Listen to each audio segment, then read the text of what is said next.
Yang terakhir adalah penutupan. Langsung saja menginjak acara yang pertama, yaitu pembukaan. Marilah kita buka kajian pada hari ini dengan bacaan Bismillah bersama. Bismillahirrahmanirrahim. Acara kedua yaitu tilawatul Quran yang akan dibacakan oleh akhina Fakhruddin. Falyatafaddal mashkuran.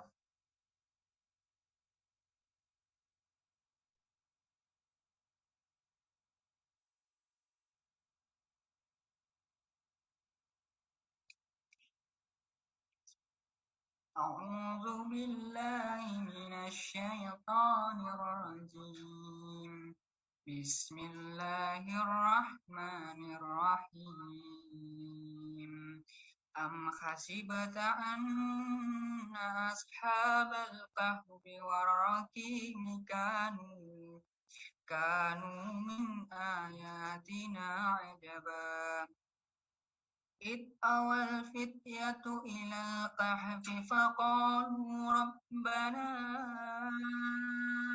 آتنا من لدنك رحمة وهيئ لنا من أمرنا رشدا فضربنا على آذانهم في الكهف سنين عددا ثم بعثناهم لنعلم أي الحزبين أحصى لما لبثوا أمدا نحن نقص عليك نبأهم بالحق إنهم فتية آمنوا بربهم وزدناهم هدى Sadaqallahul azim.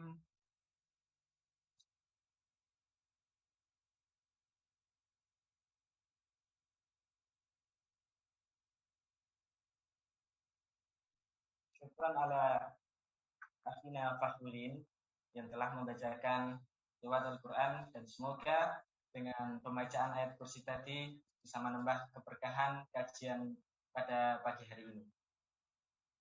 Menginjak acara yang ketiga, acara inti, yaitu penyampaian materi oleh Ustadzuna Yulianto MPD. Sekilas info tentang beliau. Beliau adalah seorang dosen sekaligus pendakwah dan motivator ISQ, serta beliau memiliki biro jodoh yaitu Ta'aruf Syari yang beralamat di Siwal bagi Sukoharjo dan Kayu Apa Polokator.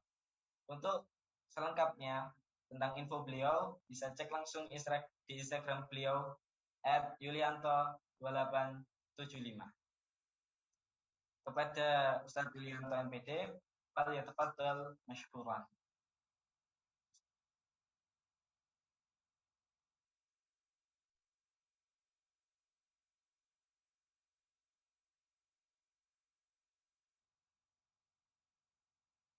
Bismillahirrahmanirrahim. Assalamualaikum warahmatullahi wabarakatuh. Innal hamdalillah nahmaduhu wa nasta'inuhu wa nastaghfiruhu wa na'udzu billahi min syururi anfusina wa min sayyiati a'malina may yahdihillahu fala mudhillalah wa may yudhlil fala hadiyalah. Asyhadu an la ilaha illallah la syarikalah wa asyhadu anna Muhammadan abduhu wa rasuluh. Wa qalahu ta'ala fil Qur'anil Karim, laqad kana lakum fi rasulillahi uswatun hasanah liman kana yarjullaha wal yawmal akhir wa dzakarallaha katsira. Faqala wa ita'adzana rabbukum la in syakartum la'azidannakum wa la in kafartum inna adzabi lasadid. Ya, para ikhwan, akhwat, ya, saudara muslim, syukran kasiran,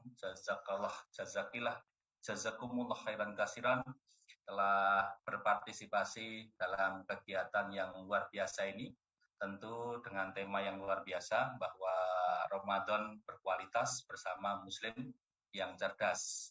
Sangat familiar karena sudah menginjak bulan puasa ke 10 berapa ini Mas? Ya, 19.20, insya Allah bentar lagi akan ada itikaf, insya Allah menjemput malam Lailatul Qadar. Ya, sangat familiar, saya yakin sudah hafal semua dalam surat Al-Baqarah ayat 183 ya. Ya ayyuhalladzina amanu kutiba alaikumus siyamu kama kutiba alal ladzina min qablikum la'allakum tattaqun. Ini sangat dibaca oleh banyak berkenaan dengan para ustadz mubalek atau khatib ya, dikatakan di bulan suci Ramadan. Tentu saya mengurainya beda, bahwa orang mukmin itu adalah orang yang beriman, itu mukmin. Maka di ayat tadi diawali dengan ya ayyuhalladzina amanu. Di situ adalah berkenaan dengan orang mukmin diseru oleh Allah Subhanahu wa taala. Kutiba alaikumusiyam. Di sini orang yang berislam itu disebut muslim.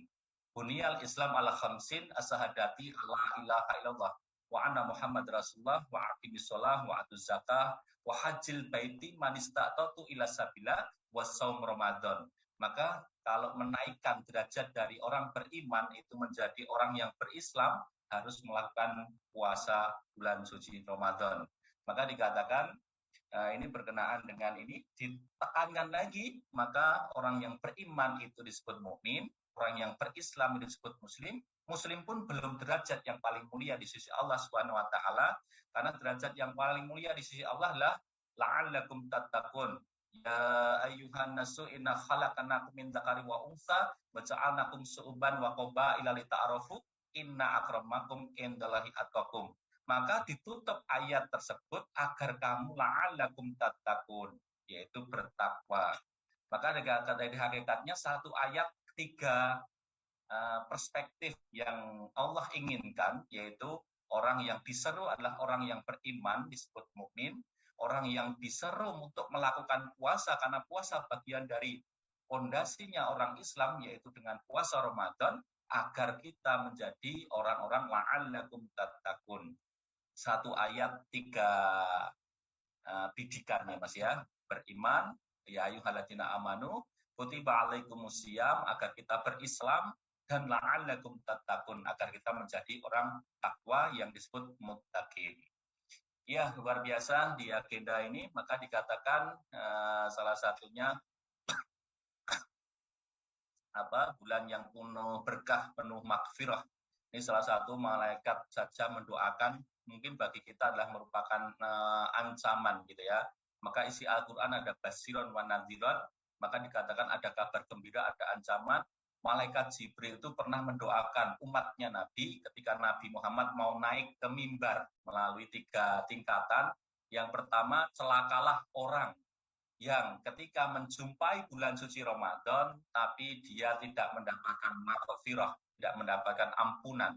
Maka salah satunya ini diindikasikan dengan tema yang diangkat oleh LDK Liwaul Islam, maka dikatakan Ramadannya tidak berkualitas.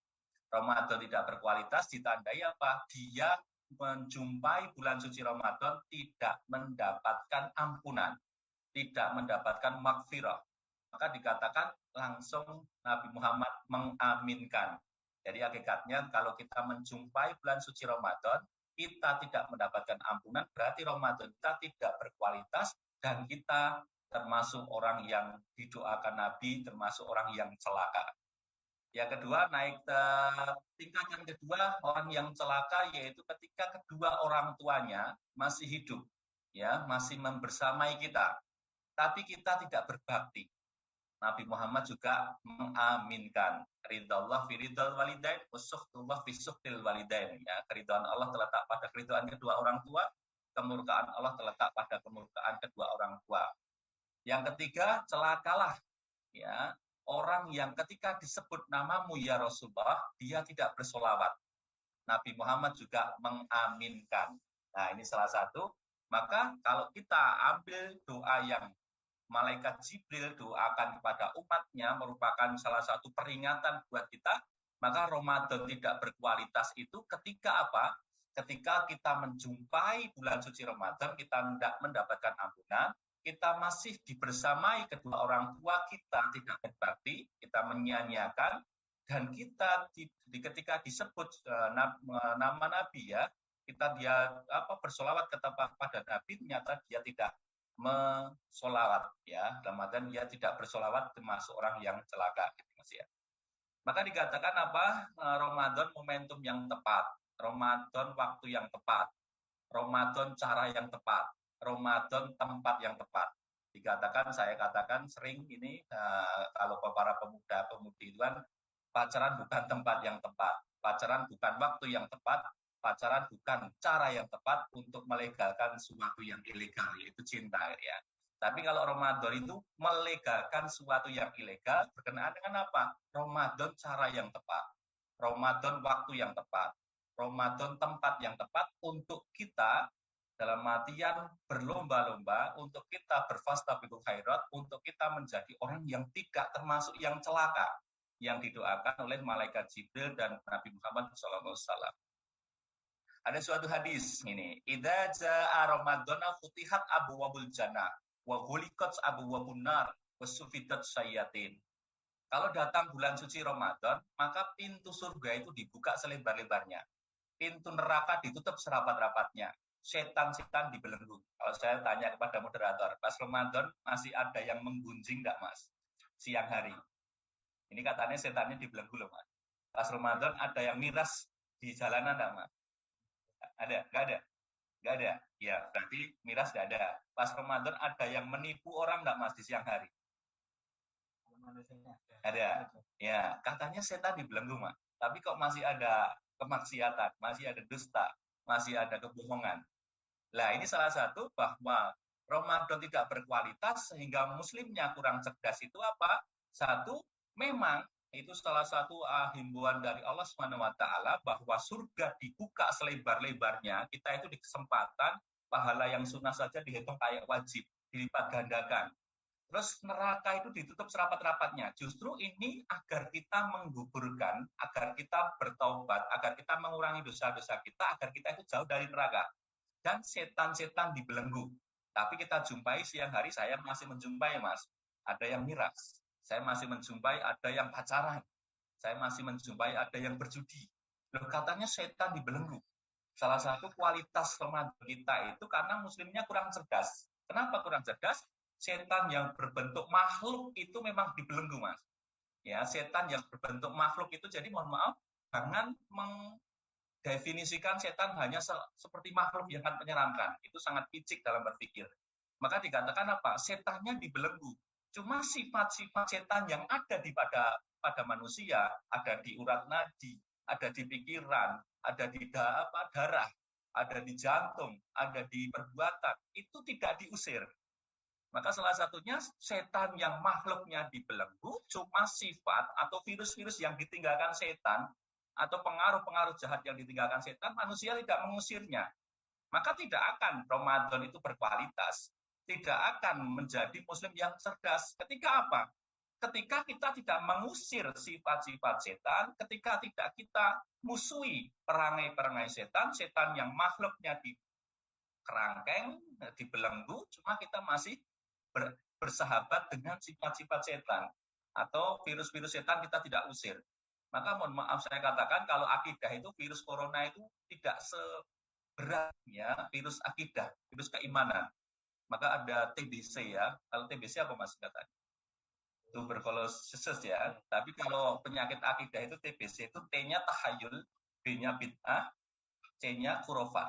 Maka salah satunya apa? Ini salah satu yang membuat manusia itu dalam artian salah satunya virus yang lebih bahaya itu adalah virus akidah.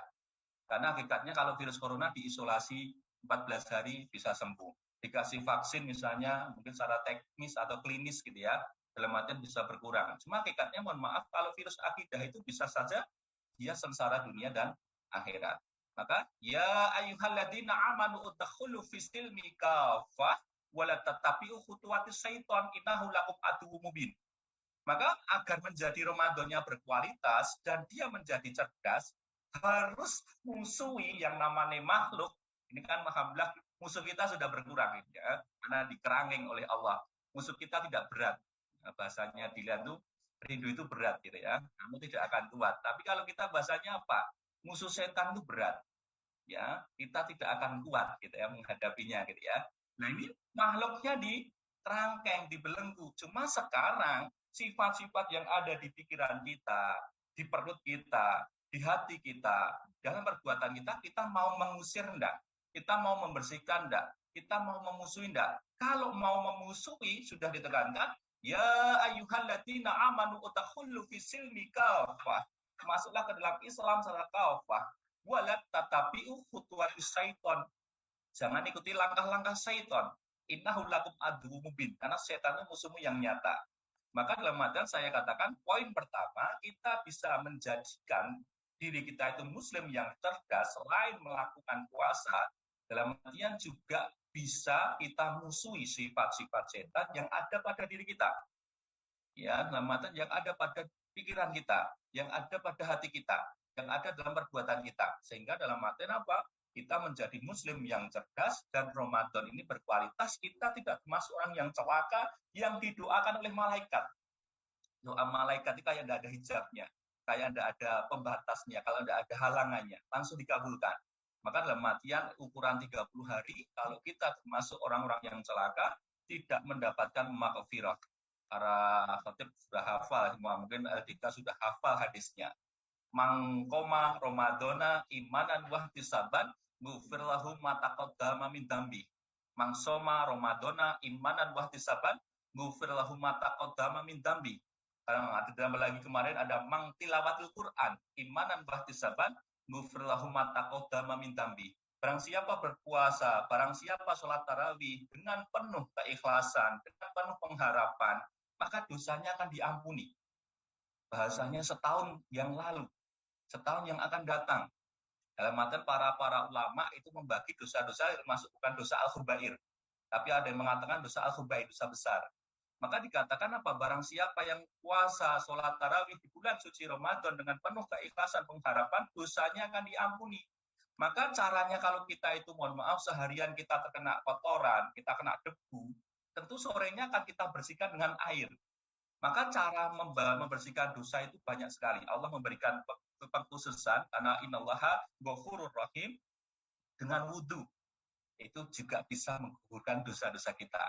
Kita sakit, itu juga menggugurkan dosa-dosa kita. Makanya doa orang sakit itu malah la ba'sa ya. Sahabakallah, laki-laki hari ini, Masya Allah, moderatornya pakai Lughatul Arabiyah. Walaupun saya juga guru bahasa Arab, mau tak buka nanti kasihan audiensnya ya. Tamatan apa? Kenapa kalau sakit yang laki-laki sahabakallah, yang perempuan sahabakillah, la ba'sa insya Allah at-tahur. Nggak masalah. Insya Allah akan menjadi kafarah, penggugur kesalahan dan dosa. Maka salah satu cara Allah memberi dispensasi, memberi pengkhususan, memberi kesempatan kita menggugurkan kesalahan dan dosa-dosa kita, pertama wudhu.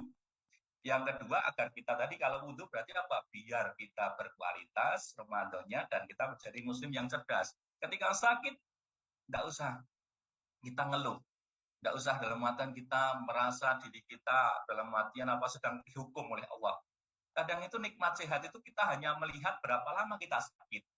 Tapi kita tidak melihat berapa lama kita sehat. Kita 5 tahun sehat, masuk angin 5 hari. Seakan Allah nggak adil. Allah kejam ini ya. Padahal mohon maaf sehatnya 5 tahun. Nah 5 tahun itu banyak dosa, banyak noda, banyak titik-titik hitam di dalam hati. Allah berikan 5 hari untuk menggugurkan kesalahan dan dosa-dosa agar Ramadan berkualitas, agar menjadi muslim yang cerdas. Dalam artian nikmatnya orang sehat itu atau nikmatnya orang sakit, lihatlah berapa lama kita sehat, jangan melihat berapa lama kita sakit. Terus mohon maaf, kalau kita ukurannya orang sehat, tentu paling sakit-sakitnya anak muda ya apa? Paling masuk angin, pilek gitu ya, dalam artian batuk, gitu ya, dalam artian, tapi tidak seberat orang-orang yang dalam artian seusia yang mungkin 40 tahun ke atas. Maka dalam artian nikmat sehat itu akan bermanfaat dan menjadikan diri kita digugurkan kesalahan dan dosa-dosanya.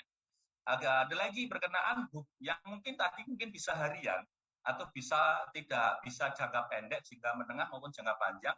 Ada dosa yang 1 minggu bisa kita gugurkan dengan sholat Jumat. Ya, dalam artian agar kita berkualitas dan menjadikan Ramadan ini dalam artian apa? Menjadi berkualitas dan menjadi muslim yang cerdas. Sholat Jumat itu juga menghapus dosa seminggu atau sebelum sholat Jumat dilakukan. Itu dalam artian menjadi penggugur kesalahan dan dosa-dosa. Karena saya katakan apa? Tidak akan menjadi muslim yang cerdas, Ramadannya tidak akan berkualitas ketika dalam tubuhnya, ketika dalam pikirannya, ketika dalam perutnya, itu penuh dengan dosa. dan penuh dengan dosa, tidak akan dia sesali dan dia tidak akan taubati. Saya katakan secerdas-cerdasnya orang bersalah, dia mau mengakui kesalahannya dan memperbaiki kesalahannya, punya itikat, punya azam, tidak mau mengulangi kesalahan untuk kedua kalinya. Saya katakan sebaik-baiknya orang berbuat dosa. Saya katakan berbuat dosa itu baik. Ketika apa? Dia mau menyadari kalau dia telah melakukan dosa dan menyesali akan kesalahan dosa-dosanya dan tidak ingin mengulang dosa-dosanya tersebut. Maka dapat apa? Muslim yang cerdas itu selalu, kalau mohon maaf, definisi cerdas Rasul banyak. Jadi mohon maaf kalau Rasul berjumpa dengan orang yang mohon maaf dalam artian dia tidak ingat mati, dikatakan orang yang cerdas adalah orang yang selalu mengingat mati dan siap untuk mati. Tapi kalau dia bertemu dengan orang pemuda, orang yang cerdas, khairunas anfa'uhum linnas, dia bermanfaat bagi orang lain. Jadi kata definisi cerdas itu disesuaikan dengan kondisi dan waktu tertentu. Lanjut lagi berkenaan dengan yang saya tekankan tadi, bahwa dikatakan apa? Kita harus mengusir tabiat perangai guru kita. Kalau dalam artian kita sudah melakukan kesalahan dan dosa, itu saya katakan masih baik ketika mau menyadari kesalahannya, mau menyesali kesalahannya, dan punya keinginan kuat untuk tidak mengulangi kesalahan tersebut. Itu dalam artian bisa menjadi muslim yang cerdas. Lanjut lagi berkenaan dengan muslim yang cerdas dan Ramadan yang berkualitas. Ramadan yang berkualitas itu dalam artian apa? Ini merupakan salah satu, kalau tadi Jumat dengan Jumat itu 1 minggu, berarti dosa 1 tahun. Ya, dalam artian 365 hari. Yang 1 bulannya 28 sampai 31 hari. Yang 1 minggunya ada 7 hari. Yang 1 harinya ada 24 jam. Yang 1 jamnya ada 60 menit. Yang 1 menitnya ada 60 detik. Maka dalam sekarang itu bukan dilan yang berat ya. Ingat dosa itu berat. Kalian tidak akan kuat gitu ya kalau mengingat-ingatnya. Ingatan kalian itu terbatas dengan dosa-dosa. Tapi kalau dengan amal soleh seakan-akan ingatannya kuat gitu ya. Kalau kita itu sekarang harus berbalik. Kalau kita itu melemahkan ingatan kita untuk berbuat yang baik. Itu jangan usah diingat-ingat. Tidak usah dalam artian sanjung-sanjung, tidak usah dibicarakan orang lain. Tapi kita yang memperkuat ingatan kita akan kesalahan dan dosa-dosa kita. Ini Mas, dalam artian kebanyakan itu daya ingatnya kuat ketika berbicara amal soleh kita, sholat duha kita, puasa Ramadan ini ya, dalam artian tilawah Quran. Tapi kita lemah mengingat kesalahan dan dosa-dosa. Maka indikasi yang kedua, Ramadan berkualitas, muslim yang cerdas, dia akan memperkuat daya ingatannya untuk mengingat, untuk mampu, kuat untuk menyadari kesalahan dan dosa-dosanya. Tapi dia melemahkan saja, tidak usah terlalu diingat-ingatlah kebaikan yang kita lakukan, amal soleh yang kita lakukan. Ada lagi ibadah yang sifatnya vertikal maupun horizontal, tidak usah terlalu diingat-ingat. Kalau bisa itu kita berbuat baik, lupakan. Besok lupakan. Karena kalau kita ingat-ingat, seakan-akan kita bangga dengan perbuatan itu. Padahal belum tentu perbuatan itu diterima. Maka yang paling kita perkuat ingatan kita, ingat kesalahan dan dosa-dosanya, sehingga muslim cerdas, Ramadan berkualitas. Sekarang, dalam artian satu, kalau tadi dalam artian dihapus dosa setahun, maka Allah itu dengan Ghafurur Rahimnya memberi kesempatan kita, Ramadan berkualitas, kita manfaatkan. Nah, mohon maaf. Mungkin saya sama moderator beda. Dalam artian dianggap lebih alim Pak dosen agama, lebih jenggotnya ada panjang ya. Itu nggak bisa jadi tolak ukur bahwa lebih berkualitas pembicaranya daripada moderatornya. Karena ukuran berkualitas itu bukan perspektif manusia, bukan sudut pandang manusia, bukan dengan kacamata pandang manusia, tapi sudut pandangnya, perspektifnya, interpretasinya pencipta manusia. Nah sekarang mohon maaf dikatakan kalau lihat sekarang ini kita jajar-jajar mungkin orang, bah ini yang Ustadz adalah yang berjenggot ini. Ini yang ibadahnya kuat, yang berjenggot. Belum tentu. Saya mungkin malah kalah dengan yang muda-muda. Misalnya dalam artian kalau saya itu sholat qiyamul lail atau tarawih sepertiga malam. Mungkin dalam artian kalau yang lain-lain misalnya tambah tarawih, nanti tambah sepertiga malam gitu ya. Salah sholat isya, nanti pulang, nanti sepertiga malam dan sebagainya. Maka dikatakan apa? Ukuran kualitas itu bukan di hadapan manusia, tapi ukuran kualitas di hadapan pencipta manusia. Dan itu sifatnya tidak hanya dohiriyah. Ya, saya itu mengatakan apa? Saya itu dulu pernah nyoba ya, biar kelihatan alim ini, kening ini atau batuk bahasanya, tak usat-usat kene tembok ya udah kosong-kosong gitu ya. Jembatan karena apa? Oh ternyata memang ini alamiah. Seberapa dia lama sujud, seberapa lama dia dalam artian apa? Menikmati akan sholatnya, sehingga dalam artian apa? Kualitas itu tidak bisa dilihat dari dohiriyah, ya tidak bisa dilihat dari fisik, penampilan luar, tapi dalam artian apa? Tercermin dengan hal-hal yang dia lakukan untuk menuju ridho Allah Subhanahu wa taala. Maka saya itu kalau jadi dosen memang sering menekankan dosen yang baik itu bukan hanya mentransfer of knowledge. Itu gampang sekali. Mungkin dosen kalah sama Google karena memorinya dosen terbatas. Ya kalau Google luar biasa mungkin. Cuma dosen yang baik yang bisa mengalahkan Google adalah transfer of values. Nah ini, Muslim yang berkualitas itu adalah mampu menerima transferan, bukan uang ya, tapi values, nilai. Jadi kalau dosen yang baik itu mampu mentransfer of values dan knowledge, jadi mahasiswa yang baik, atau pendengar yang baik, atau santri yang baik, itu yang mampu menerima transferan of knowledge dan transfer of values. Maka lematan apa Muslim yang berkualitas, atau Ramadan yang berkualitas, dan cerdas, itu artinya bisa menangkap ya berkenaan dengan nilai-nilai di balik knowledge tersebut. Lanjut lagi. Maka dikatakan apa? Kalau sudah dalam artian di Ramadan ini sangat luar biasa, sangat banyak magfirah, sangat banyak barokah, sangat banyak dalam artian apa juga merupakan rahmat gitu ya. Maka sering pembahasan jadikan seakan-akan Ramadan ini adalah Ramadan terakhir kita. Sehingga maksimal. Sehingga kalau maksimal itu kalau ukuran dosen itu ukurannya angka, Mas. Bisa di skala 100 gitu ya. Kalau bisa kita optimal. Optimal itu tidak cuma angka. Sama teman-teman mungkin lebih daripada angka. Maka kalau kita menjadikan Ramadan itu seakan-akan Ramadan terakhir kita, ya, kita tidak ada jaminan akan bertemu dengan Ramadan tahun lalu walaupun usia muda.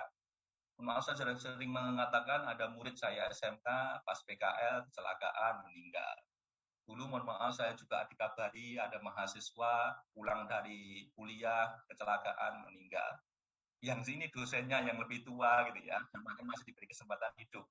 Maka dikatakan ikmalidunya ka'anna kata isu abadan, ini teori etos kerja, spirit dalam bekerja atau beramal, wa malil akhirotika ka'anna kata menggodan. Bekerjalah untuk duniamu seakan-akan bakal hidup selama-lamanya, tapi bekerjalah untuk akhiratmu seakan-akan besok itu kita mati, meninggal. Maka kalau kita menjadikan Ramadan ini merupakan seperti Ramadan terakhir, saya akan sungguh-sungguh. Saya akan maksimal. Saya tidak akan malas. Saya tidak akan terkena perangai godaan syaitan.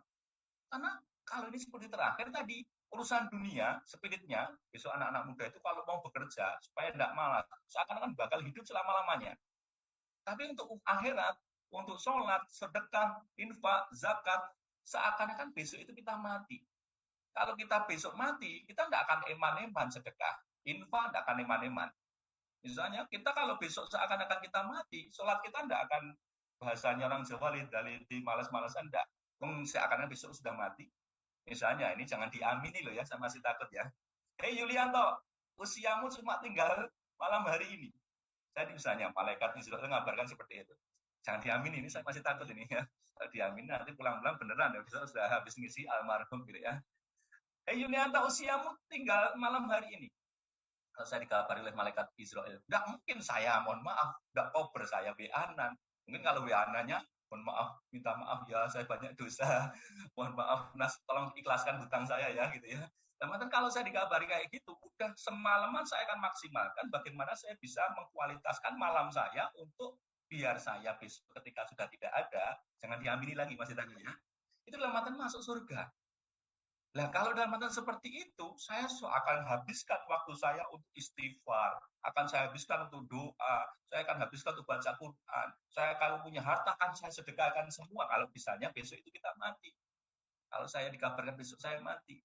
Maka Ramadan apa? Jadikan Ramadan seakan-akan terakhir bagi Ramadan kita. Berarti kesempatan penghapus dosa, yang ini kurang lebih apa?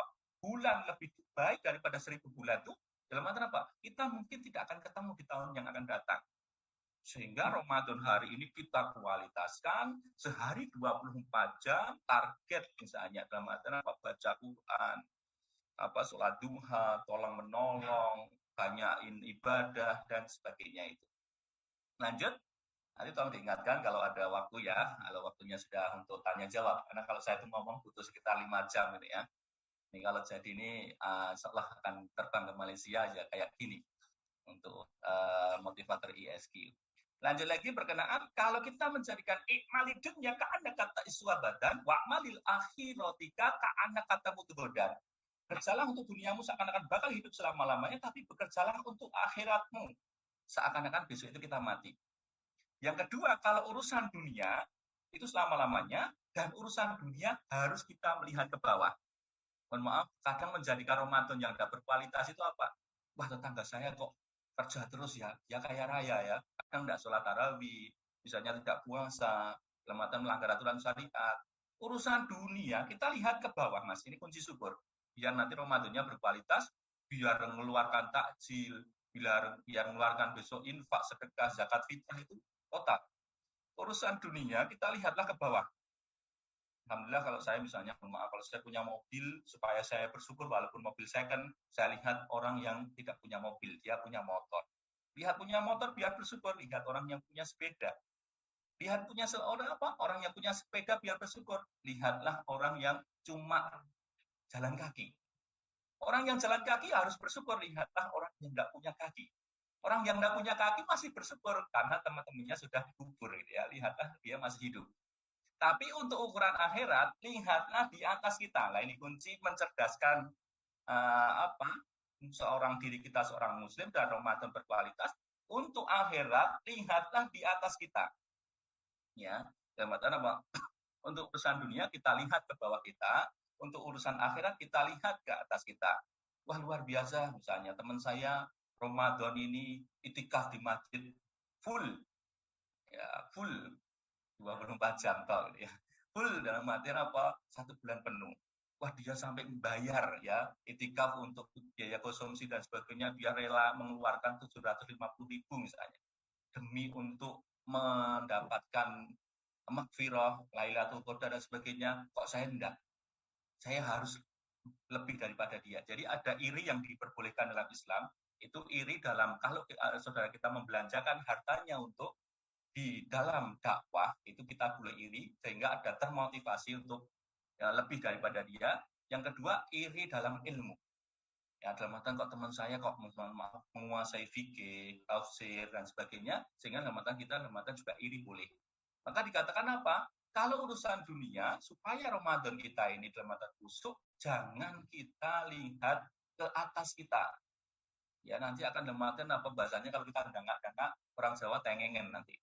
Tapi kalau urusan akhirat, jangan lihat di bawah kita, tapi lihatlah di atas kita. Sehingga apa? Kalau kita lihat di bawah kita, dia saja sholat duhanya 2 rakaat. Saya 4 rakaat sudah mending lah. Nah itu kan ukuran kepuasannya karena melihat yang di bawah. Oh ternyata ada teman saya 8 rakaat istiqomah konsisten. Maka saya harus minimal 8 rakaat. Dan maka urusan akhirat lihatlah. Oh teman saya itu sehari menyisihkan uang Rp500. Dalam kok teman saya yang si satunya dalam Rp1.500. Jangan ukurannya yang di bawah, tapi kita lihat yang di atas kita. Itu urusan bahwa dalam artian apa? Kalau sudah ada jaminan bahwa Ramadan ini dosa diampuni, keberkahan, ibadah sunnah seakan-akan dihitung seperti wajib gitu ya. Maka dalam artian kita maksimalkan ibadah ini seakan-akan menjadi ibadah yang terakhir, seakan-akan menjadi Ramadan yang terakhir. Ada lagi berkenaan ini. Sahru Ramadana unzila fihil Quran hudalinas wa bayyinati minal huda wal furqan. Maka Ramadan apa di sini? Kalau seperti ini ada kata al-huda wal furqan. Al-huda itu petunjuk, furqan pembeda. Maka kalau itu memang mohon maaf dikaitkan dengan petunjuk bagi orang-orang yang gelap gulita, furqan pembeda dengan salah satu kitab-kitab sebelumnya. Maka Ramadan apa? Kalau kita lihat konteksnya, Al-Quran ini kurang lebih ya 30 juz, 114 surat, 36.236, 74.345 kalimat, 325.325 huruf. Nanti kalau keliru, suruh ngitung nanti soal ada hadiahnya, ngitung huruf sama kalimat. Maka dikatakan ada huda, ada furqan. pembeda dan menjadi petunjuk. Maka kalau sudah diutus Nabi baru, itu menghapus syariat Nabi lama. Kalau diturunkan kitab baru, itu menghapus syariat kitab lama. Mungkin dalam artian apa? Al-Quran yang surah Al-Baqarah ini turunnya sudah berabad-abad yang lalu. Tapi kenapa masih diberlakukan ini? Ini salah satu keautentikan Al-Quran, dijamin keasliannya, bahwa dalam artian kalau kita di bulan Ramadan ini supaya berkualitas, kita hiasi dengan mangtilawatil Quran, imanan wahtisaban, ghufirlahu ma taqaddama min dzambi. Ada yang bertanya pada Rasulullah, ya Rasulullah, pahalanya baca Al-Quran itu seperti apa, toh? Alif lam mim. Alifnya 10 kebaikan, lamnya 10 kebaikan, mimnya 10 kebaikan. Itu saja tanyanya bukan pada bulan Ramadan, Mas. Kalau itu tanyanya pada bulan Ramadan, bertambah dikali lipat. Maka dalam artian apa? Salah satu dalam artian ini salah satu muslim yang baik itu melalui tahapan mukmin yang baik. Mukmin yang baik dalam surat An-Anfal ayat 2, innamal mu'minuna alladzina idza dzukirallahu wajilat qulubuhum wa idza tuliyat alaihim ayatuhu yadathum imana wa ala rabbihim yatawakkalun. Dikatakan seorang mukmin ketika disebut nama Allah bergetar hatinya. Ini salah satu kalau rinci spesifikasi bahwa bulan suci Ramadan harus banyak zikir. Adzikru ta'mainul qulub. Maka lematan disebut nama Allah bergetar hatinya. Wa idza tuliyat alaihim ayatuhu, dibacakan ayat-ayat Al-Qur'an ziyadah. Bahasa Arabnya ziyadah kan bertambah, kan. Innamal mu'minuna alladzina idza dzukirallahu wajilat qulubuhum. Ketika disebut nama Allah bergetar hatinya. Wa idza tuliyat alaihim ayatuhu yadathum imana wa ala rabbihim yatawakkalun. Dibacakan ayat-ayat Al-Qur'an, itu bertambah imannya, bertambah takwanya, apalagi yang membacakan. Ya, maka dalam artian kalau kita mohon maaf secara harfiah memang Al-Qur'an itu bacaan. Tapi secara istilah kita itu menuju kepada mohon maaf terang benderang melalui jalan Al-Qur'an. Ya, dalam artian Al-Qur'an. Maka dikatakan apa? Syahrul Ramadan alladzi unzila fihil Qur'an hudalinas wa bayyinati minal huda wal furqan. Maka ini bulannya Al-Qur'an di dalamnya. Maka dalam artian salah satu Ramadan berkualitas, dalam artian apa? Muslim yang cerdas itu dalam artian dihabiskan dia berdua-duaan dengan Al-Qur'an. Dihabiskan berdua-duaan dengan firman Allah. Berarti dihabiskan berdua-duaan dengan Allah. Maka dalam artian apa? Kalau tadi, mohon maaf, saya juga sering meruqyah ya. Saya meruqyah itu salah satunya enggak usah pakai apa. Misalnya pakai bola, enggak usah pakai jampe-jampe, enggak usah. Pakai Al-Qur'an. Karena dikatakan kalau saya ngajar mata kuliah hadis, ya, ulu mauladin yauladu ala fitrah. Setiap anak yang lahir itu keadaan suci. Maka Mas, kalau sucinya lahir itu nanti tambah menjadi anak balita, balita menjadi anak-anak, anak-anak menjadi pra-remaja, remaja, dewasa, tua, itu fitrahnya itu terlalu biasanya terkena faktor empirisme, faktor lingkungan, itu dalam artian apa? Fitrah itu mulai terkotori, fitrah itu mulai pudar, mulai terdegradasi. Maka fitrah diri kita itu adalah fitrahnya dekat dengan Al-Quran, dengan Allah. Maka kalau nanti fitrah kita itu semakin jauh, apalagi hilang dengan Al-Quran, berarti dalam artian membuat diri kita itu buta hati. Maka buta hati. Apa yang bisa dilakukan apa Mas? Dalam artian mengembalikan fitrah itu, ya, membersihkan fitrah yang sudah ternodai, membersihkan fitrah yang sudah mulai terkotori, terkontroversi, bahasanya ini ya. Memulai dalam artian apa? Membersihkan hati yang mulai terdegradasi fitrahnya itu dengan Al-Qur'an. Maka dalam artian Ramadan berkualitas target. Misalnya kalau saya mohon maaf dulu Ramadan dulu, ya ini salah satu orang yang cerdas, orang yang beruntung itu kalau bisa Ramadan tahun lalu gitu ya, dalam artian apa? Harus kurang. Maksudnya dibanding orang yang beruntung itu Ramadan tahun ini harus lebih baik daripada Ramadan tahun lalu. Itu orang beruntung. Orang yang rugi Ramadan tahun ini dengan Ramadan tahun lalu sama saja. Bahkan yang lebih celaka lagi, Ramadan yang orang yang celaka itu orang yang menjalankan puasa dan sebagainya itu Ramadan tahun lalu malah lebih baik daripada Ramadan tahun ini. Maka diklasifikasikan jadi 3, orang beruntung kalau bisa Ramadan tahun ini harus lebih baik daripada Ramadan tahun lalu, harus berkualitas daripada Ramadan tahun lalu. Orang yang rugi, Ramadan tahun ini sama Ramadan tahun lalu sama saja, tidak ada peningkatan. Dan orang yang celaka, orang yang bangkrut katakan, Ramadan apa? Orang Ramadan tahun lalu justru lebih baik daripada Ramadan tahun ini. Itu dalam artian itu yang bisa harus kita sugestikan pada diri kita. Saya tidak mau menjadi orang yang rugi, apalagi menjadi orang yang bangkrut.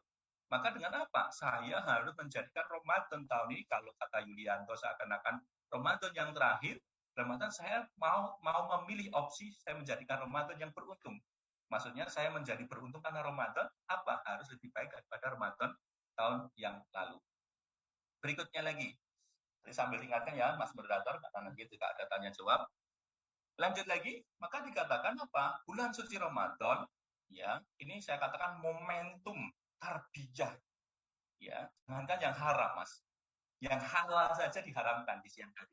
Misalnya saya punya istri, halal sudah saya nikahi, gitu ya, sudah saya kasih mahar.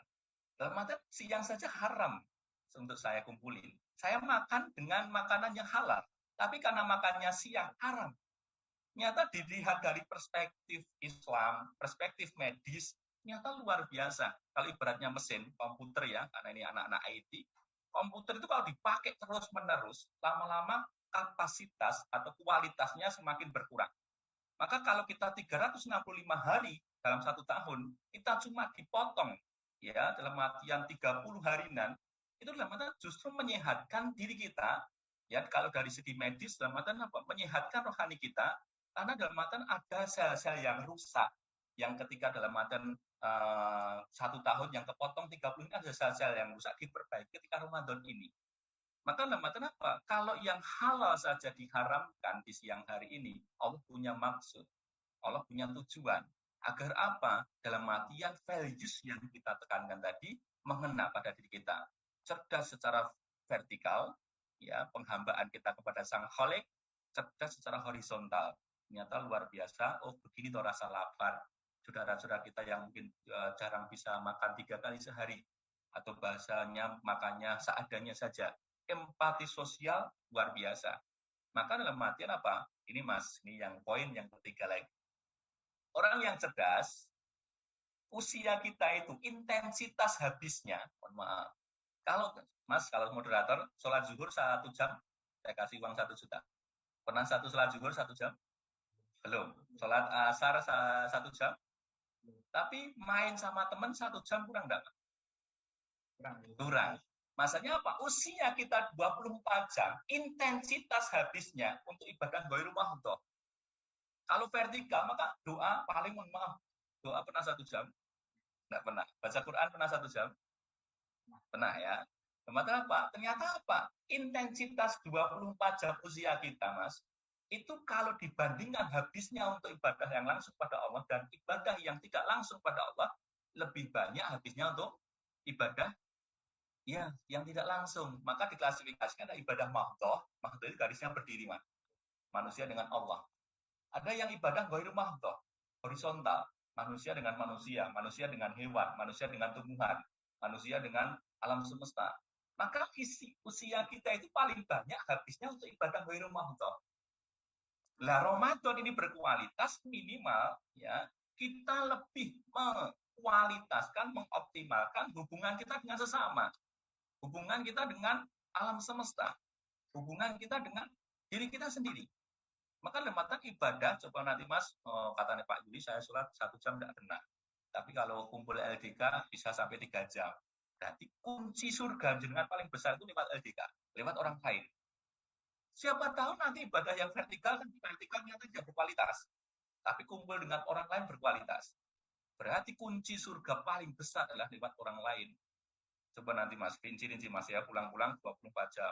Tadi untuk saya bangun tidur ketemu siapa tadi? Bapak Ibu. Sudah ibadah ghairul mahdhah.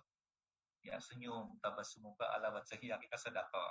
Ya, biar endorfinnya keluar, awet muda gitu ya.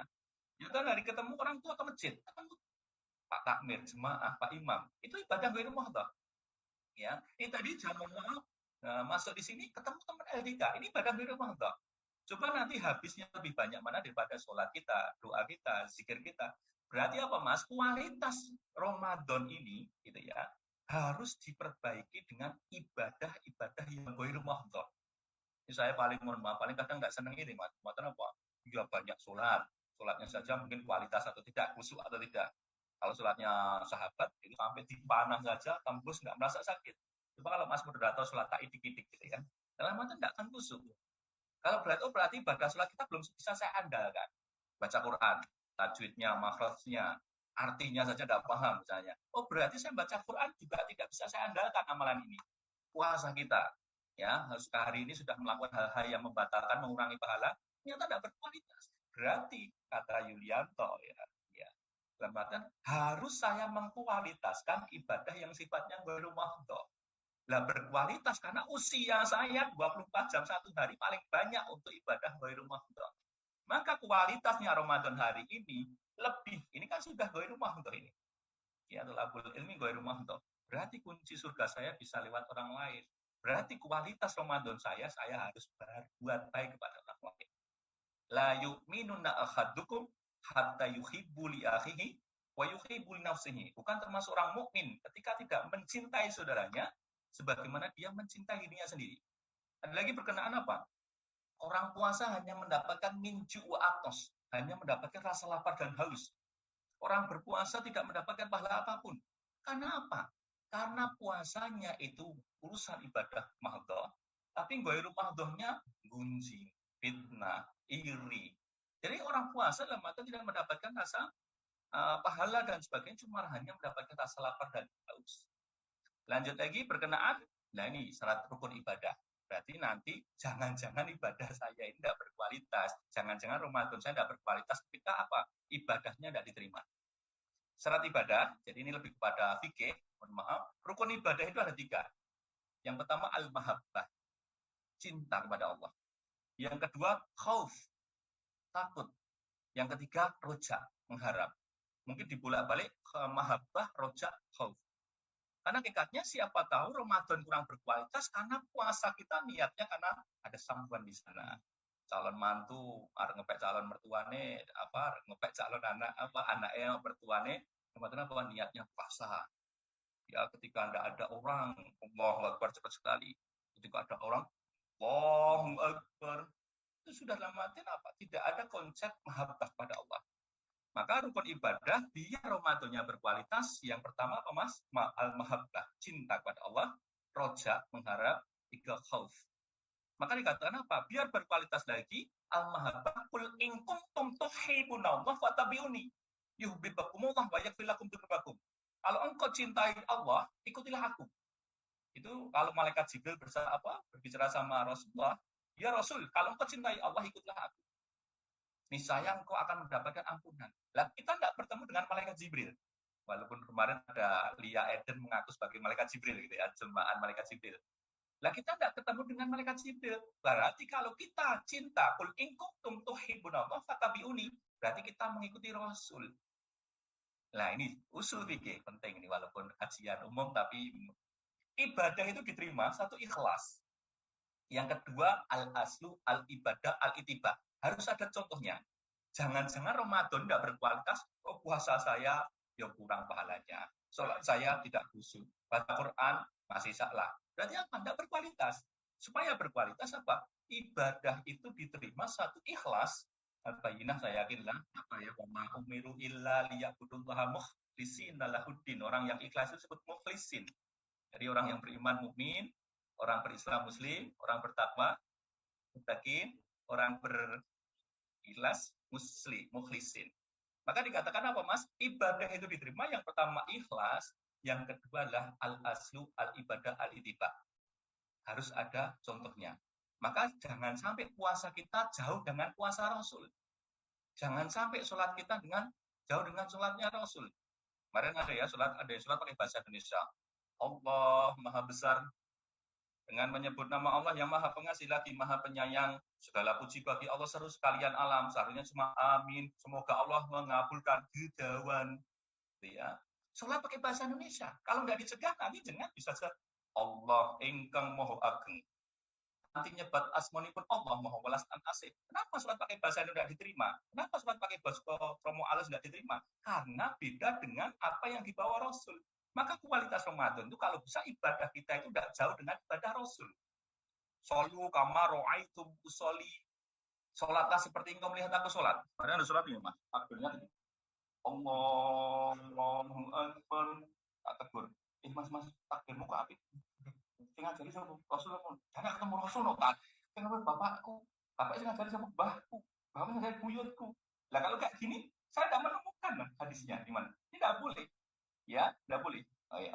Tidak boleh. Oh, kepotong ya. Allah. Ya, kalau berdiri ya, mohon maaf. Ini ada sesi kameranya juga ya. Jadi takbir, ada lagi kemarin takbir. Allahu Akbar. Ini yang ngajari kayak gini siapa?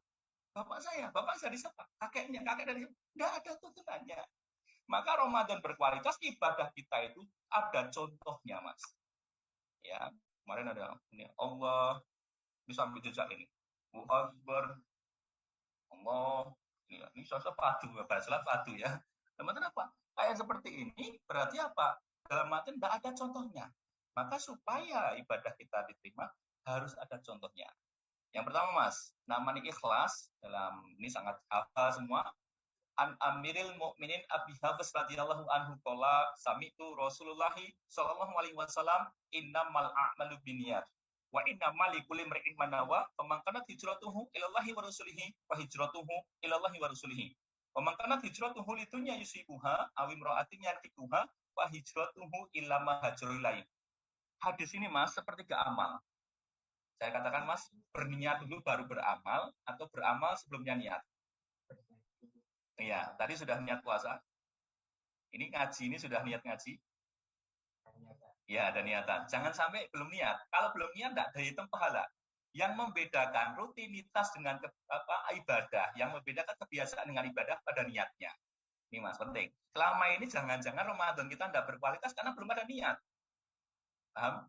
Yang kadang-kadang ini, Mas, imam-imam, yuk sareng-sareng, niat. Nawaitu soma godin an adai fardi. Tujuannya mengingatkan, Mas. Ojo ngantek poso tanpa niat tidak sah. Ingat, puasa niat beramal, niat baru beramal itu dalam artian mending daripada beramal tidak ada niat.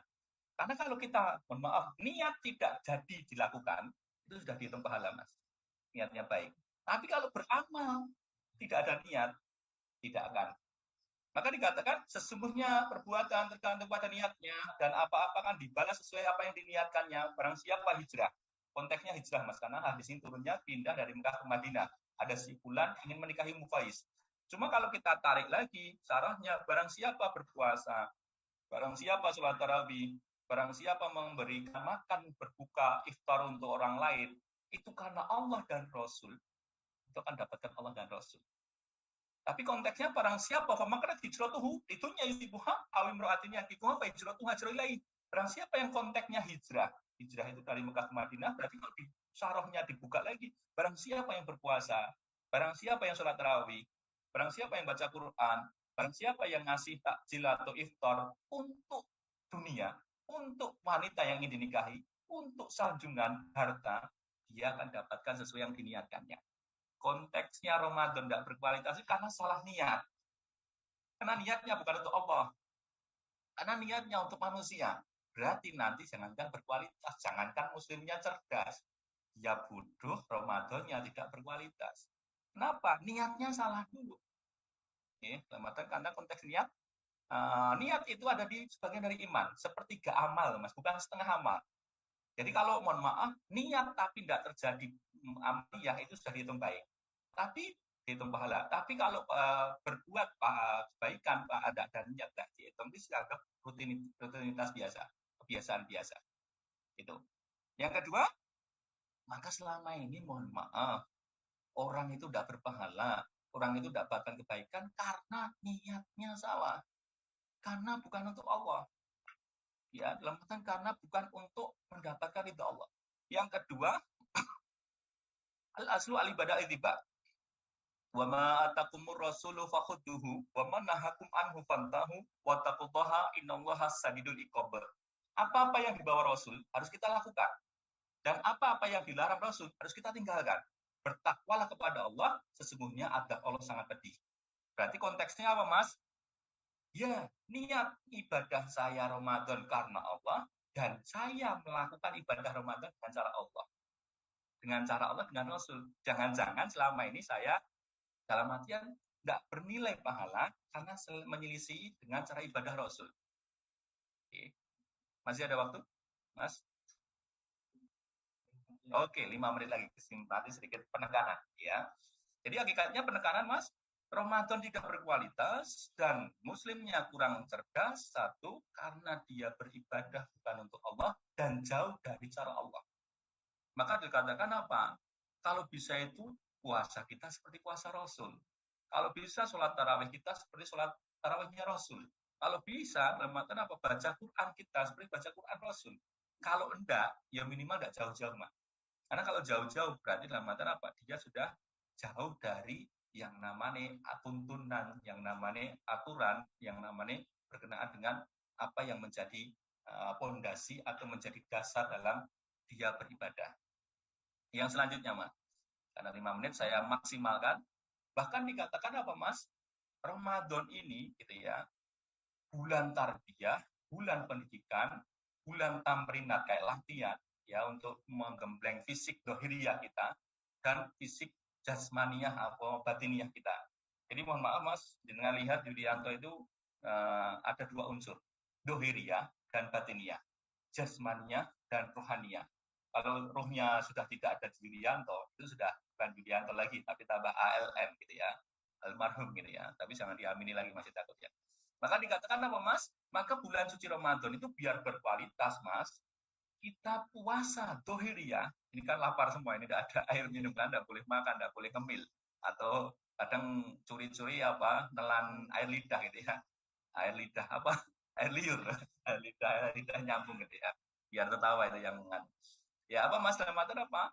Puasa yang biar Ramadan berkualitas, puasa kita, puasa dohiriyah dan puasa batiniyah, Mas. Karena dikatakan apa? Kalau kita, mohon maaf, saya sering tidak setuju bahwa kajian itu siraman rohani. Saya tidak setuju. Karena kajian itu harusnya adalah konsumsi rohani. Karena kalau dalam artian apa? Ilmu agama itu fardu ain, bukan fardu kifayah. Jadi belajar ilmu agama tidak bisa diwakilkan, tidak bisa dikolektifkan. Maka dalam artian apa? Ilmu ini merupakan fardu ain. Maka bagaimana dalam artian apa? Saya katakan itu merupakan primer, bukan tersier, bukan sekunder. Maka belajar ilmu agama itu wajib, primer, pokok. Dan makanya untuk bisa supaya apa? Biar kita tuh tahu bahwa puasa kita bukan hanya menahan lapar dan haus. Bukan hanya, mohon maaf, dalam artian apa? Menggugurkan syarat-syarat puasa. Tapi batiniah kita juga puasa. Batiniah kita puasa. Karena dalam artian apa? Kita sudah seudon dengan Allah, seudon dengan sesama manusia, seudon dengan siapapun. Itu sudah bagian dari sudah mengurangi pahala puasa kita. Maka dalam artian apa? Jangankan muslimnya cerdas. Saya katakan muslim yang tidak cerdas hanya puasa dohiriyah. Tidak cerdas. Ramadan tidak berkualitas karena dia hanya puasa batiniah saja. Batiniah itu puasa, ya, tapi dalam artian dia, mohon maaf, masih dohiriyahnya masih melakukan kesalahan dan dosa dan sebagainya. Berikutnya lagi, maka dikatakan harus kita tekankan bahwa puasa ini merupakan sarana kita untuk membentengi diri dari hal-hal maksiat, untuk bisa, mohon maaf, menjadikan diri kita semakin cinta kepada Allah Subhanahu wa taala, dan yang paling penting puasa ini menjadi sarana ibadah mahdhah dan wailul mahdhah. Terakhir dari saya, Mas, dalam artian apa? Ada satu ya kasus yang dalam artian bukan suatu kasus tapi cerita yang fakta gitu ya. Dalam artian apa? Ini salah satu terakhir dari saya, poin dari saya untuk menekankan, Mas, kalau para ulama-ulama salaf, ulama-ulama berkenaan dengan yang salafus saleh, itu jangankan yang haram yang dia tinggalkan, yang meragukan saja ditinggalkan, ya, yang subhat itu ditinggalkan. Maka bahasanya terakhir dari saya, Ramadan hari ini, Ramadan bulan ini dalam artian menjadi bulan yang berkualitas, satu, jangankan yang haram, yang meragukan saja ditinggalkan. Kisahnya siapa? Syekh Idris. Syekh Idris itu yang luar biasa, punya anak namanya Imam Syafi'i. 7 tahun, ada riwayat 9 tahun sudah hafal Al-Quran, sudah menjadi hakim. Jangan 7 tahun masih main kelereng atau nyari wak pedal, Mas? Ya, dua-duanya. Dua-duanya. Jadi nyari kelereng sama tangan kirinya cari wak pedal gitu ya. Dikatakan apa, Mas? Syekh Idris, sebagai poin penutup saya, bulan suci Ramadan berkualitas, muslim yang cerdas, jangankan yang haram yang ditinggalkan, yang subhat, yang meragukan ditinggalkan. Salah satu kisahnya Syekh Idris ketika lapar, kebetulan tidak bulan Ramadan gitu ya, kalau Ramadan nanti berarti ini. Tidak Ramadan, dia lapar karena dia di pinggir sungai, ya, langsung menemukan buah delima. Konon dalam materi riwayatnya buah apel. Langsung dia makan, tangis. Kalau jenengan dapat buah mangga, jangan makan, hati tenang enggak? Tenang. Syekh Idris tidak. Syekh Idris tidak. Buah siapa ini? Buah apa? Karena jangan-jangan saya masuk neraka karena buah ini. Padahal buah sudah jatuh, Mas, dari pohonnya. Dia cari terus pemilik. Saya harus mencari pemilik buah ini dan saya akan temui, saya akan meminta izin. Nyata mohon maaf, naik turun gurun, gara-gara buah delima saja, gara-gara buah delima saja naik turun gunung, bukit, lembah dan sebagainya. Akhirnya menemukan pemilik. Ya Tuhan, pemilik buah delima pohon itu. Ya Tuhan, saya tadi mohon maaf keadaan lapar, saya tidak tahu ada depan nyata buah delima dan saya telut dari pohon Anda. Tolong halalkan buah delima yang saya makan. Orang seperti gimana? Ya Fulan, akan saya halalkan karena dia sudah melihat sisi jujurnya dia, sisi baiknya dia. Akan saya halalkan buah delima yang Anda makan, tapi satu syaratnya, kerjakan ladang saya 3 kali panen tanpa saya bayar. Kerjakan ladang saya, sawah saya 3 kali panen tanpa dibayar. Kalau saya Mas, aduh Pak ya. Enggak masalah apa? Iya, enggak masalah. Iya Tuhan, enggak apa-apa. Daripada saya makan buah delima ini menjadi salah satu bara api di neraka, akan saya kerjakan sawah Anda, ladang Anda 3 kali panen. 1 kali, 2 kali, 3 kali panen. Ngadep. Ya Tuhan, saya tanpa dibayar sudah mengerjakan ladang Anda 3 kali panen tanpa dibayar. Tolong halalkan buah delima yang saya makan ini. Satu syarat lagi. Nikahi anak saya. Weh, nikahi anak saya? Iya. Siap Tuhan, tidak apa-apa. Daripada saya makan buah delima jadi pintu neraka buat saya akan nikahi anak saya. Tapi mohon maaf, saya beritahu dulu, anak saya buta. Anak saya tuli. Anak saya bisu. Anak saya pincang. Lebih halusnya tunawicara, tunawisma tidak punya nama apa Mas? Tunarungu, tuna netra. Kalau pincang itu Mas, difabel ya. Ada tunawisma ada ini. Anak saya tidak bisa bicara, anak saya tidak bisa melihat, anak saya tidak bisa mendengar, anak saya pincang. Langsung ya Pak ya penjobo sing mati gue batu. Iya kan gitu. Namun gara-gara buah delima saja suruh menikahi. Daripada saya makan buah ini nyata pintu neraka, saya akan nikahi. Dipertemukan anaknya jeng. Nyata assalamualaikum ya ukhti, waalaikumsalam ya akhi. Loh, Tuhan bohong. Katanya anak tidak bisa bicara, kok suaranya merdu, halus sekali. Iya, anak saya memang bisu. Tapi bukan bisu sesungguhnya, tapi makna kiasan. Anak saya bisu karena tidak pernah mengucapkan kata-kata kotor dalam lisannya. Dia hafal Al-Quran 30 juz. Loh Tuhan, kok bisa melihat saya? Berarti Anda bohong. Iya, anak saya memang buta. Tapi bukan makna buta yang sesungguhnya. Anak saya buta karena tidak pernah melihat gambar-gambar telanjang, video-video porno. Anak saya hanya menggunakan matanya untuk melihat kebesaran Allah. Ayat-ayat Al-Quran. Loh, kok bisa mendengarkan kata-kata saya? Iya, anak saya memang tuli. Tapi bukan tuli yang sesungguhnya. Anak saya tidak pernah mendengarkan kata-kata kotor. Lebih ngeri lagi. Loh, anaknya kok bisa membuatkan minum untuk saya? Kenapa? Katanya pincang. Iya, anak saya memang pincang. Tapi bukan pincang yang sesungguhnya. Bukan pincang kayak anak sekarang ya. Anak sekarang itu punya kaki tapi pincang. Untuk ke masjid berat. Iya. Bukan buta seperti sekarang ya. Butanya itu sama WA saja dalam artian tajam. Sama TikTok apalagi gerakannya luar biasa. Tapi kalau sama Al-Quran buta. Apa tuli juga. Tapi tulinya ini bukan. Anaknya, anak saya tidak pernah melangkahkan kakinya ke tempat-tempat maksiat. Nyata hafal Al-Quran. Wah anak wong sugih. Wahyu. Dia gara-gara buah delima dapat delima tenanan. Ulang lebih anaknya lahir namanya Imam Syafi'i. Kitab Al-Umnya dipakai di seluruh dunia ini. Gara-gara hal yang meragukan saja dia tinggalkan. Maka besok kalian cari jodoh Mas, cari jigoan ke pelem. Ya, nanti suruh kerjakan adanya kok enggak apa-apa. Ya. Anaknya buta tuh enggak apa-apa. Bisu tuh enggak apa-apa, pincang enggak apa-apa. Ternyata buta tenanan gitu. Gitu dan sebagainya. Maka sebagai penutup saya, yang apa Mas? Hal yang kecil saja, mohon maaf yang haram itu jelas sudah ditinggalkan, tapi yang meragukan juga dalam artian apa? Harus dia tinggalkan, kita tinggalkan. Terakhir, satu lagi, ada kisah unik, Mas, teman-teman. Satu aja, nggak usah lama-lama. Ada seorang anak kiai, ya namanya Fatimah. Dia lulusan S2 Al-Azhar Kairo. Yang melamar 3 cowok.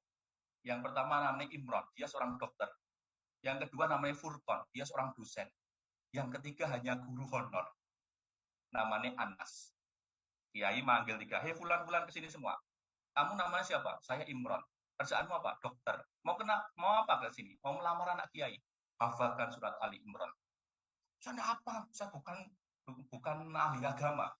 Ya, berarti kamu namamu Imran saja enggak hafal surat Ali Imran, kamu enggak usah jadi mantu saya. Kedua, Fulan, namamu siapa? Saya Furqan, Ustaz. Kamu seorang apa? Saya dosen.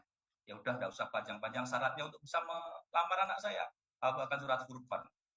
Kemudian apa? Saya itu dosen matematika kok, Ustaz. Bukan dosen agama. Kamu enggak layak jadi istri saya. Yang ketiga, yes.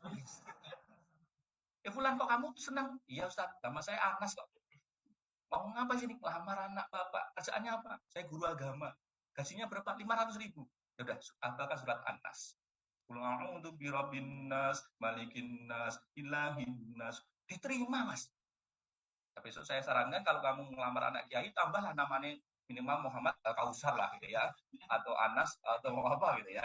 Maka lembaga apa sekarang yang menjadi dasar itu orang memilih pasangan dengan melihat perspektif agama, sehingga poin dari judul ini Muslim berkualitas itu bukan untuk jangka menengah, jangka panjang, tapi jangka pendek saja sangat berguna.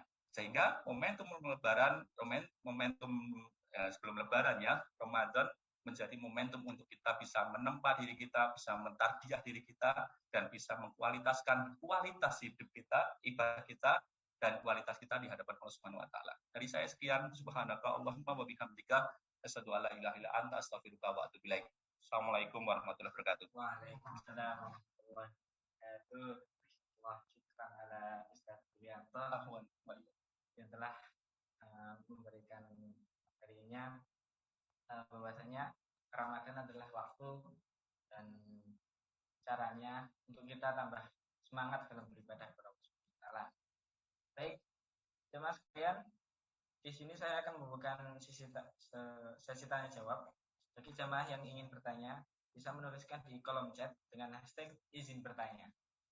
Mari kita lihat. Oh ya, saya mau tanya dari sini. Misalnya kita merasa kita nggak saat ini dari awal Ramadan sampai hari ke-19 inilah kita nggak maksimal. Apakah masih bisa diperbaiki di akhir-akhir ini? Iya. Ya bagus Mas, Ramadan apa? Kalau mohon maaf, kalau dari Ramadan awal sampai 19 ini saya katakan maaf jenengan ada keimanan, ada haus akan pahala, akan ada haus untuk memaksimalkan potensi ibadah itu bisa Mas. Bisa ya Ramadan apa? Saya katakan kalau jenengan nanti stagnan dari 1 ke 19, 19 sampai akhir, itu Ramadan tidak ada peningkatan. Saya katakan berarti kadar keimanan, kadar ketakwaan jenengan, saya katakan flat. Tapi kalau jenengan dari 1 ke 19, terus nanti mohon maaf saya merasa belum maksimal, saya merasa masih jauh ya dari ukuran la'allakum tattaqun gitu ya, masih ada waktu. Masih ada waktu. Min husnil islamil takuh malayahni. Jadi seorang muslim meninggalkan hal yang sia-sia. Saya yakin Mas, mungkin saya juga sama, Ramadan pertama sampai 19 ini mungkin saya sering meninggalkan, mohon maaf, amal-amal dengan perbuatan-perbuatan yang sia-sia. Saya mulai kalau bisa tanggal besok 20 sampai akhir, dalam artian saya harus maksimalkan agar dalam artian apa? Minimal menjauhi hal-hal yang sia-sia. Ini salah satu, mohon maaf, perangai-perangai setan itu dalam artian menggoda kita dengan hal-hal yang menyenangkan. Kufatal jannah bil makari wa kufatan nafis sahwati. Jalannya untuk masuk surga itu memang yang berat-berat. Tapi jalannya masuk neraka itu yang enak-enak. Makanya apa Mas? Benar nggak Mas? Iya. Maka dikatakan apa? Jenengan itu kalau bisa Mas, saya di penjara. Mohon maaf, orang mukmin di dunia itu kayak di penjara. Apa-apa dilarang, apa-apa dilarang. Nanti kalau besok masuk surga, dibebaskan sebebas-bebasnya. Apapun yang diharamkan di dunia akan dihalalkan. Maka menahan, berakit-rakit dahulu, berenang-renang, ketepian. Bersakit-sakit dahulu, malah mati kemudian. Lah, ya slang ya. Maksudnya apa Mas? Dalam apa? Orang mukmin itu di dunia memang di penjara. Seperti di penjara. Apalagi di bulan Ramadan seperti penjara lagi, lebih penjaranya lebih ketat lagi, Mas. Jadi mohon maaf kalau di dunia itu kita makan siang hari boleh, kalau tidak Ramadan ya, Ramadan berkumpul dengan pasangan kita boleh dan sebagainya. Ramadan ditambah lagi jerujinya. Ya, lalu kita mengekang diri kita untuk memperbaiki itu luar biasa. Itu sangat-sangat ditekankan. Berarti apa? Dengan secara langsung memperbaiki 20 sampai 30 akhir Ramadan daripada yang cuma 1 sampai 19 itu dikatakan orang yang beruntung. Jadi Mas ya. Gimana? Enggak. Ada feedback. Soalnya gini loh. Kan pemuda kan biasanya nafsunya tinggi, maksudnya dalam hal-hal keduniawian. Nah, itu menahan rasanya itu biasanya berat sekali. Iya. Iya, Mas. Saya katakan, mohon maaf, orang tua ahli ibadah itu biasa. Tapi pemuda yang ahli ibadah luar biasa. Karena apa? Godaan orang tua sama godaan pemuda itu banyak godaan pemuda. Cuma mohon maaf, dia harus maka kata-kata ana soimin, saya puasa. Yuk zina, yuk ana soimin. Yuk mencuri, yuk ana soimin. Maka kata soimin bisa menjadi benteng, filter, agar bisa mengekang, Mas. Dan mohon maaf, orang yang cerdas lagi, ini versi Yulianto, ala Yuli Ngeluh, bukan Mario Teguh ya, ala Yuli Ngeluh, orang yang cerdas itu, Mas, bisa memfilter diri kita dengan hal-hal yang negatif. Bisa membentengi kita dengan hal-hal yang negatif. Dalam artian apa? Ini salah satu kebaikan yang tidak tersistem, kebaikan yang tidak terstruktur, akan dikalahkan keburukan yang tersistem, keburukan yang terstruktur. Saya katakan apa? Keinginan kuat tidak termanage, gitu Mas, akan dikalahkan dengan keburukan yang termanage. Gitu. Oke, pertanyaan dari Kasih Septian ingin bertanya, bagaimana agar habit di bulan Ramadan masih bisa terjaga di luar bulan Ramadan, Ustaz? Iya. Habit itu keadaannya, situasi ya. Ya. Kebiasaan, rutinitas ya. Habit bahasanya keren. Kemarin saya suruh ngisi insecure, apalagi introvert, bipolar gitu ya. Bahasanya anak-anak sekarang gitu ya. Habit, kebiasaan. Ya, bagaimana kebiasaan Ramadan itu mohon maaf tercermin setelah Ramadan. Jadi mohon maaf Mas, komitmen, azam yang kuat. Dalam artian apa Mas? Saya katakan beda kalau orang yang mendapatkan Lailatul Qadar. Tidak tahu ya, jangan-jangan yang operatornya yang dapat Lailatul Qadar gitu ya. Kalau dapat Lailatul Qadar itu tercermin Mas, dia akan bisa istiqomah menjaga. Minimal kalau tidak turun, mohon maaf Mas, kalau bisa jangan turun tapi flat.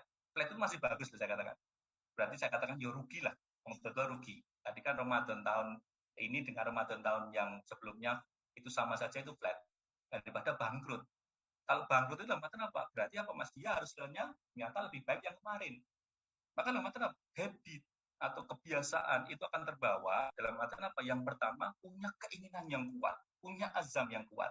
Itu berarti faktor internal. Intern dari faktor apa Mas? Ini sendiri, dalam. Maka pikiran, kalau bisa ini pikiran, hati, perbuatan itu diarahkan ke selatan semua. Ke timur semua. Roda beca, rodanya berapa? 3 ya. Jangan masih mikir kayaknya nggak pernah naik beca ya. Kalau diameter yang kanan itu 8, yang kiri itu 12, yang belakang diameternya 46, roda berjalan dengan baik tidak? Nah, kadang itu habit, itu kebiasaan itu tidak bisa terbawa karena pikiran, nafsu, perbuatan, hati tidak sinkron. Tidak sinkronnya hati itu berat. Ya, kamu tidak akan kuat. Ya, maka terus aja Mas. Yang kedua, faktor ekstern. Faktor eksternal. Faktor dari luar. Nah, ini Mas, hijrah sendiri itu berat. Kamu tidak akan kuat. Maka cari komunitas hijrah. Lah Mas, kalau mau jangan punya azam yang kuat. Nyata bergaulnya dengan orang-orang yang nge-game online, Mobile Legends, ya. Ya, dalam arti tentu tidak akan bisa menjadi habit dari kebiasaan.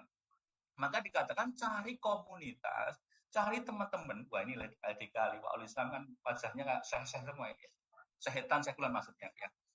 Lah kumpul sama mereka Mas. Jadi kalau jangan mulai malas, mulai lengah, mulai dalam mati apa turun, keimanan atau konsistensinya atau istiqomahnya atau azamnya, mereka mengingatkan bergaulnya dengan penjual minyak wangi akan terkena bau wangi, bergaulnya dengan penjual padi besi akan kecipratan bahkan terbakar. Cari penjual minyak wangi, Mas. Oh, enggak beli pun jangan kena bau wangi. Nah, ini berarti apa, Mas? Dari dua faktor intern, dirinya itu diperkuat, dan harus disatukan visi misinya, frekuensinya sama-sama. Pikiran kita, hati kita, perbuatan kita, terus cari teman, cari sahabat. Saya katakan, sahabat sudah tentu teman, tapi teman belum tentu sahabat. Ya, cari sahabat, benar-benar sahabat.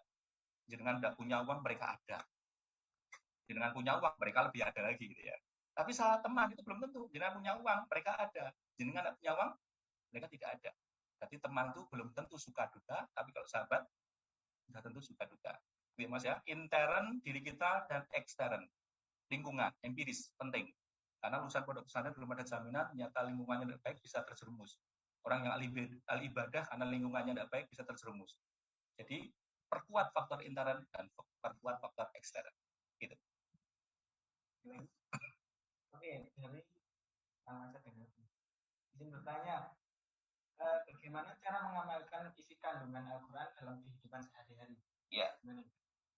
Bagaimana mengamalkan isi Al-Quran, kandungan Al-Quran ya dalam sehari-hari? Mohon maaf, Mas, kalau mengamalkan seperti itu, tahu dulu.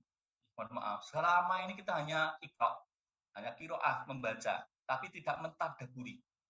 Mentadaburi ya. Wala taqrabuz zina innahu kana fakhisata wa sa'a sabila.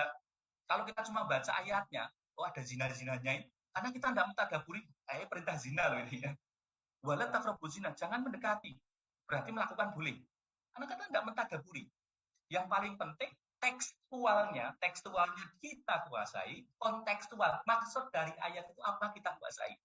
Kalau sudah, Mas, itu menjadi dasar, menjadi pedoman, menjadi kekuatan bahwa kita mengamalkan. Karena selama ini orang mengamalkan, itu tidak tahu apa yang diamalkan. Dia mengamalkan, ada dasarnya tidak. Bahaya ini.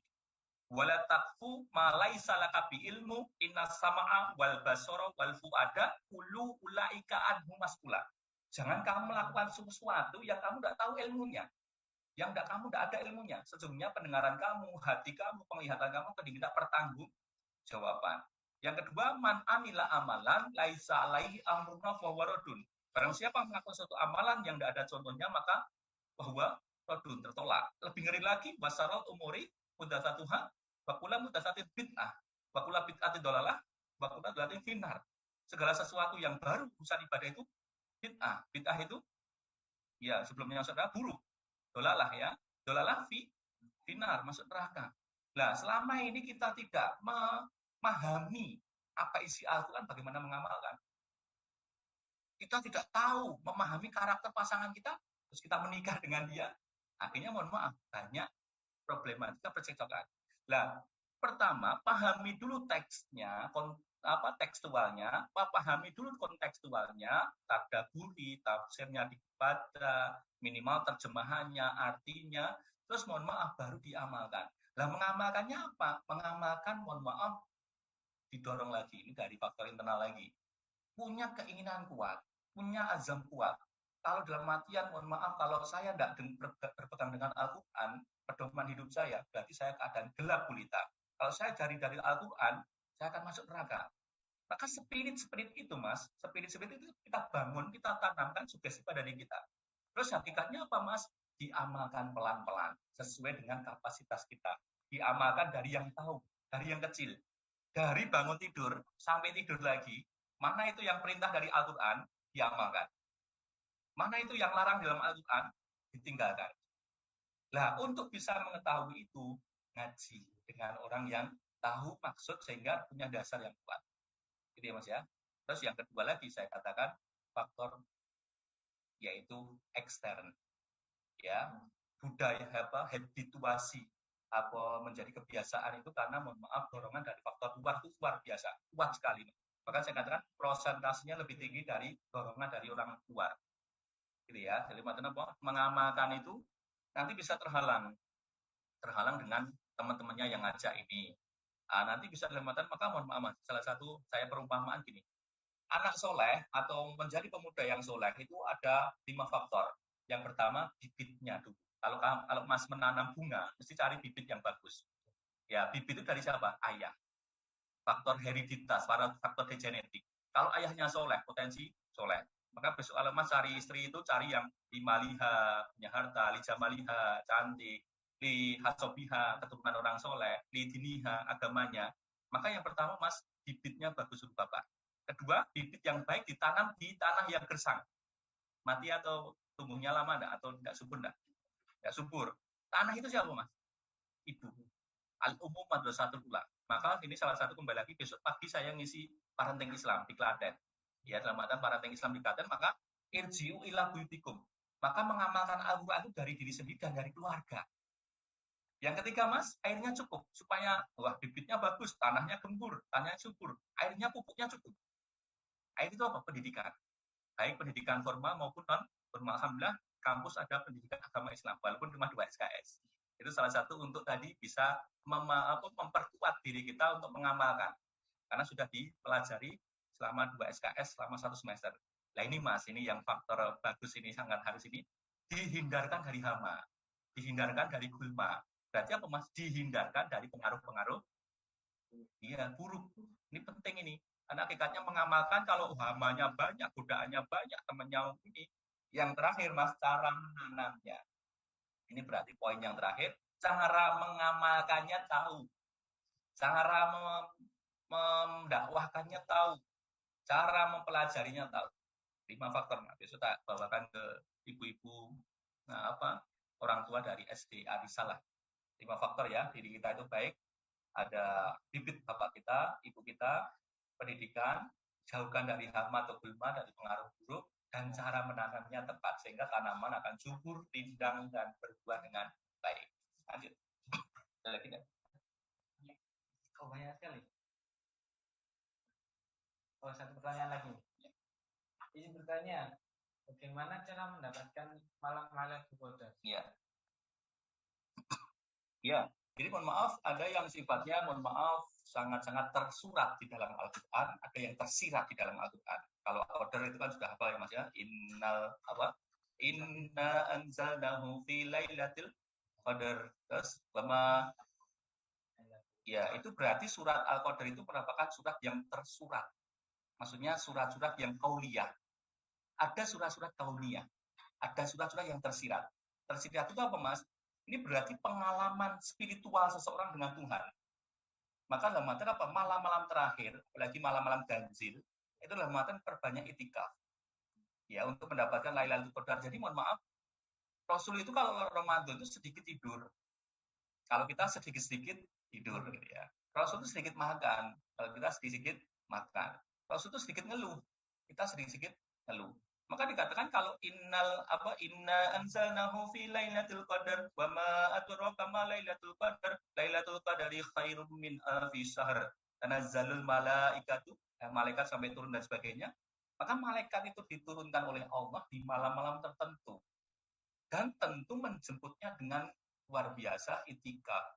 Itikaf itu berdiam diri, menetap di masjid, bisa berdoa, bisa menyesali kesalahan dan dosa-dosanya, bisa baca Quran, bisa berzikir, itu luas Pak.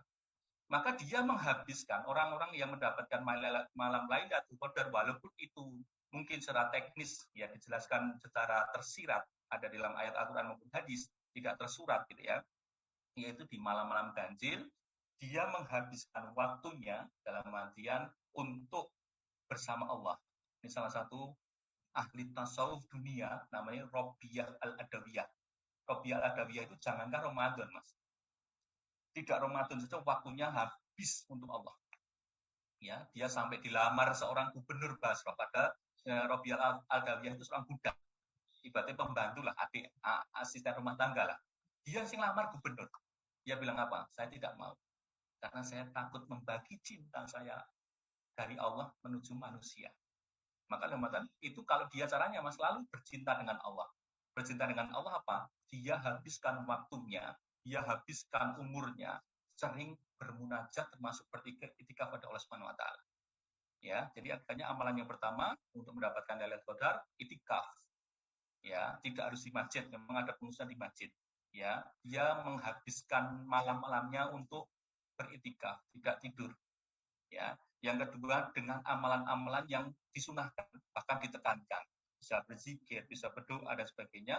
Dan namanya, mohon maaf Mas, kita untuk bisa mendapatkan Lailatul Qadar itu, malam Lailatul Qadar itu dalam mata kita banyak bahasanya prihatin. Prihatinnya apa? Kita muasabah, introspeksi diri, kita istighfar, kita sesali dosa-dosa, biar dosa-dosa kita dihapus oleh Allah. Dalam artian apa? Yang paling menetap, kalau perlu dalam artian Rasul jangan tahu, malam itikaf itu nasinya saja dikirim dari rumah. Sekarang luar biasa, masjid-masjid sekarang malah dimasain gitu ya. Maka lematan seperti itu. Itu Mas dari saya. Karena sesi tanya jawab saya tutup, sebelum saya tutup, ini ada penyerahan kebiasaan. Terima kasih.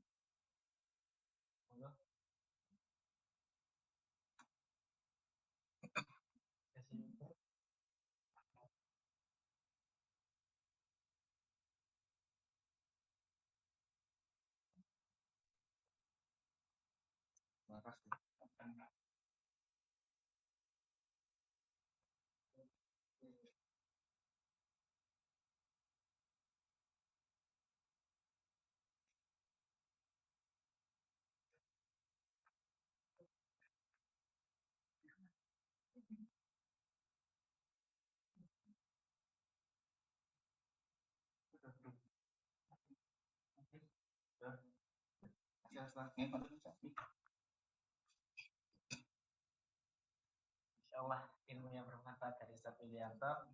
Sekali lagi syukran jazakallah Ustaz Widianto atas ilmu yang telah diberikannya. Ya, menginjak acara yang terakhir yaitu penutupan. Sebelum saya tutup, saya mengucapkan terima kasih pada jemaah sekalian yang telah berkenan untuk meluangkan waktunya untuk menghadiri kajian umum pada pagi hari ini. Yaitu yang kedua yaitu permohonan maaf. Saya mewakili dari panitia, mohon maaf atas kekurangannya pada kajian pada hari ini. Ya, marilah kita tutup pada kajian hari ini dengan bacaan penutup majelis, istighfar 3 kali dan hamdalah bersama.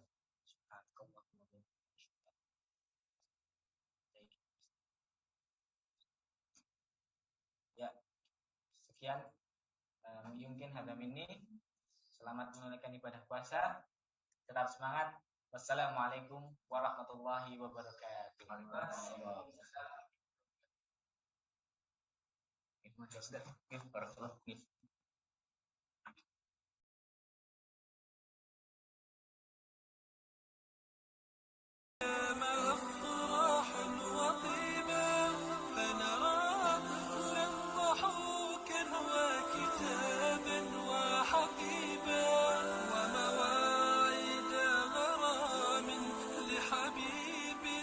حبيبا إنه عهد جديد اسمه عهد السلام لأراضيه صغار ولألعاب صبايا ولأيام تولت ولذكرى وحكايا الغد الباسم آت حاملا معه الهدايا إنه عهد جديد اسمه عهد السلام ربيع العرب طوبى أوشك البغي أفولا عازف النصر نشيدا وابعث اللحن رسولا إنه الشرق ويا كم سحر الشرق عقولا إنه عهد جديد اسمه عهد السلام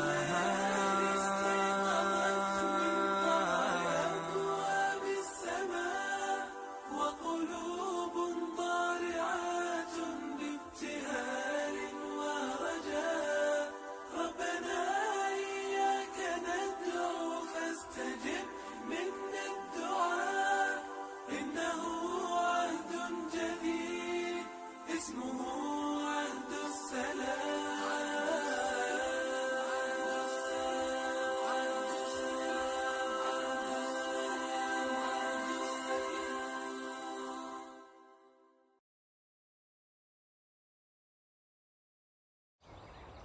manajer itu apa sih?